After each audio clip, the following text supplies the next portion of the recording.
zero remittance sila for this period in support pagpakitag protesta ngadto sa nahitabo ni President Duterte. Dili na ni siya basta-basta naman ay uban ingon, kanang inyong rally binayaran man na, hinakot man na, pero mag zero remittance ka.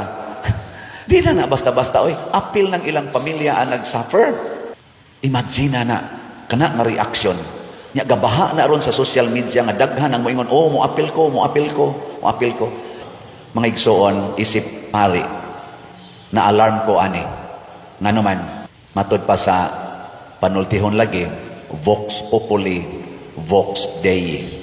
The voice of the people is the voice of God. Kung majority nas mga tao mo tingog na gani, pasabot mo na tingog sa Ginoo. O giunsa man pagtingog aning ato mga Filipinos, pinaagi og prayer rally, peaceful gathering, dili inisog, dili revolusyon, kung dili peaceful rally. Hinautonta nga mamati ang atong mga leaders karon, mamati sa mga tao, mamati sa Ginoo. Dili mo padayon og insist niining mga decisions nga ang resulta maghatag og kadaot, kagubot, panagkabahin-bahin o kasakit sa daghang mga tao.